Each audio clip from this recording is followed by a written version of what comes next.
Assalamualaikum teman-teman. Halo, perkenalkan nama saya Fikri Arifin dari Institut Keguruan dan Ilmu Pendidikan IKIP Siliwangi dengan NIM 22060200 kelas A3 PSD 2022. Di sini saya akan mencoba untuk memaparkan pertemuan 1 kelas 4 SD pembelajaran PKN.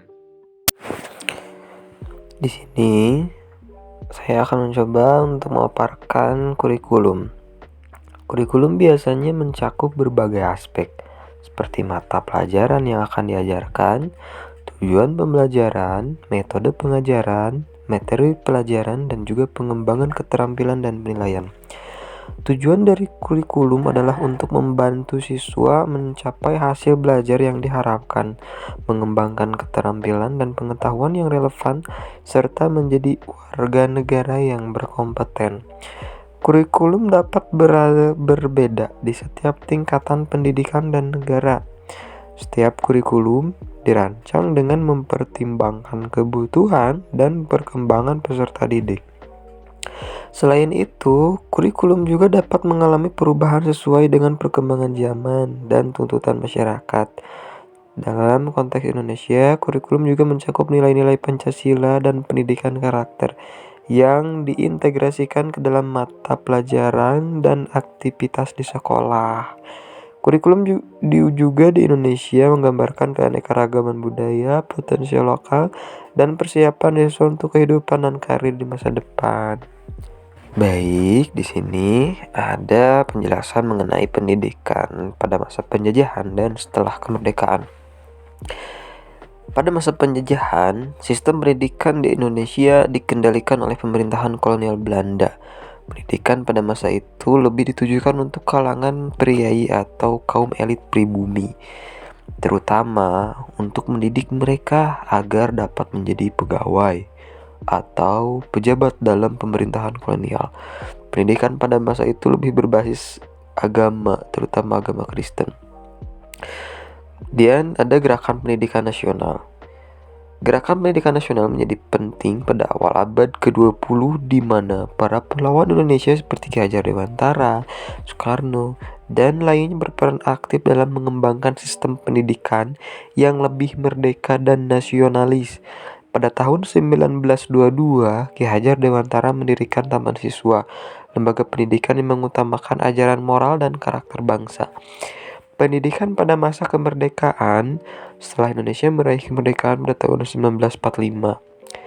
Nah, pada masa setelah kemerdekaan ini, pendidikan dipandang sebagai salah satu pilar penting dalam membangun bangsa yang merdeka.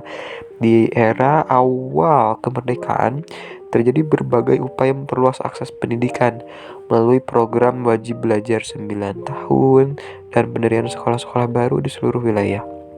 Perkembangan pada sistem pendidikan sejak tahun 1945 hingga saat ini, sistem pendidikan di Indonesia mengalami berbagai perubahan dan pembaruan, mulai dari pelaksanaan pendidikan dasar, menengah, hingga perguruan tinggi.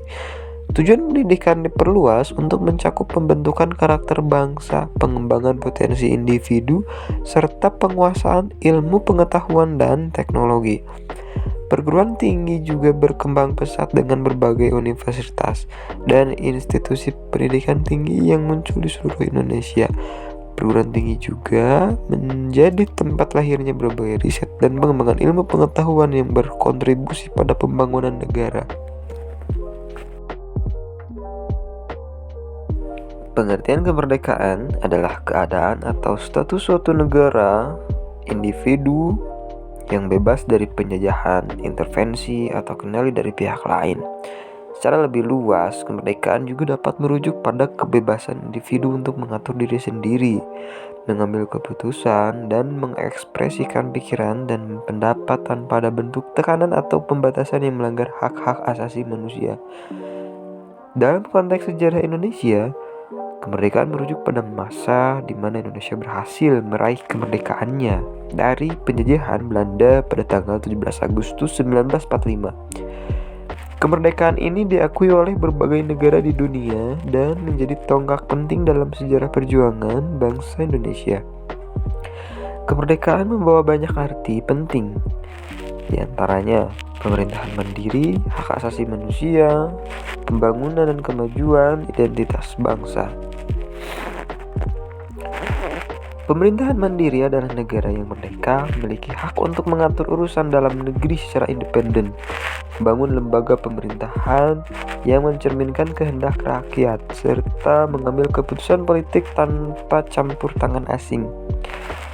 Hak asasi manusia adalah kemerdekaan, jaminan bagi setiap individu untuk menikmati hak-hak asasi manusia, seperti kebebasan beragama, berekspresi, dan hak-hak lainnya tanpa adanya tekanan atau diskriminasi. Pembangunan dan kemajuan adalah kemerdekaan memberikan kesempatan bagi sebuah negara untuk mengembangkan diri, memperkuat ekonomi, meningkatkan kualitas hidup masyarakat, serta berperan aktif dalam hubungan internasional. Identitas bangsa adalah kemerdekaan juga berarti pengakuan dan penghormatan terhadap identitas, budaya, dan nilai-nilai bangsa. Negara merdeka memiliki kebebasan untuk mempertahankan, mewariskan, dan mengembangkan warisan budaya dan tradisi yang menjadi identitasnya. Oleh itu, kemerdekaan adalah suatu keadaan di mana suatu negara atau individu bebas dari penjajahan, memiliki hak untuk mengatur diri sendiri, dan mengekspresikan diri tanpa pembatasan. Kemerdekaan membawa banyak makna dan penting dalam pembangunan suatu bangsa. Selanjutnya adalah peran Pancasila sebagai ideologi bangsa dan negara Indonesia. Seperti yang kita tahu, ideologi ini memiliki peran yang sangat penting dalam membentuk identitas, visi, dan prinsip-prinsip bangsa Indonesia. Beberapa peran Pancasila sebagai ideologi bangsa yaitu sebagai pemersatu bangsa, di mana Pancasila ini memiliki peran yang sangat penting dalam mempersatukan beragam suku, agama, dan budaya di Indonesia. Seperti yang kita tahu, di Indonesia itu kaya akan budaya suku dari berbagai daerah, dari suku Sunda, suku Batak, suku Minang, dan masih banyak lagi suku-suku yang ada di Indonesia, dari Sabang sampai Merauke. Pancasila menjadi landasan bersama yang menghormati perbedaan dan mengedepankan persamaan sebagai dasar dalam berbangsa dan bernegara. Kemudian ada panduan dalam bernegara. Pancasila menjadi pedoman dalam penyusunan hukum, kebijakan publik, dan tata kerja negara. Prinsip-prinsip Pancasila memberikan arah bagi pemerintahan dalam mengambil keputusan yang sejalan dengan nilai-nilai keadilan, kedamaian, keberagaman, dan kebersamaan. Dasar demokrasi Pancasila menjadi dasar sistem demokrasi yang diterapkan di Indonesia. Prinsip-prinsip demokrasi seperti musyawarah untuk mencapai mufakat, keadilan sosial, dan perlindungan hak asasi manusia tercermin dalam Pancasila. Kemudian ada pedoman bernegara yang adil dan mensejahterakan. Pancasila menekankan pentingnya keadilan sosial bagi seluruh rakyat Indonesia. Prinsip keadilan sosial mencakup distribusi kekayaan yang adil, perlindungan terhadap kaum lemah, dan pengurangan kesenjangan sosial. Kemudian ada pendorong pembangunan nasional. Pancasila mewakili cita-cita untuk menjadikan Indonesia sebagai negara yang maju, berdaulat, adil, dan makmur. Prinsip-prinsip Pancasila menjadi inspirasi dalam upaya membangun infrastruktur, meningkatkan kualitas pendidikan, mengembangkan ekonomi, dan memberantas kemiskinan. Pancasila bukan hanya sekedar simbol atau wacana, namun juga menjadi landasan yang mengikat semua warga negara Indonesia untuk menjalankan tugas dan tanggung jawab dan hak-haknya dengan mengedepankan nilai-nilai Pancasila. Kemudian, untuk yang terakhir adalah cinta dan bela negara sebagai sikap dan tindakan yang menunjukkan rasa sayang, dedikasi, dan tanggung jawab terhadap negara tempat tinggal kita. Setiap individu memiliki peran penting dalam menjaga keutuhan dan keamanan negara. Kemudian berikutnya adalah penjelasan yang lebih lanjut. Yang pertama yaitu cinta negara. Sebetulnya, cinta negara memiliki rasa bangga dan rasa memiliki terhadap Indonesia. Artinya, kita sebagai warga negara Indonesia perlu memiliki dan rasa cinta. Ketika kita memiliki rasa cinta terhadap negara, ada penjajah yang akan melawan, setidaknya kita tidak akan merusak atau mengotori bumi kita tercinta ini. Kita akan senantiasa menjaga, kita akan senantiasa berusaha untuk melindungi tanah air kita dengan sekuat tenaga. Ketika kita sudah memiliki rasa memiliki bahwa ini adalah rumah kita, bahwa Indonesia tercinta ini adalah tempat kita dilahirkan, tempat di mana kita dibesarkan, maka kita harus menjaga rumah kita dengan sebaik mungkin dan melibatkan penghargaan terhadap warisan budaya, sejarah, kekayaan alam yang dimiliki oleh negara. Dengan mencintai negara, kita akan terdorong untuk berperan aktif dalam pembangunan dan menjaga kehormatan serta citra Indonesia di mata dunia.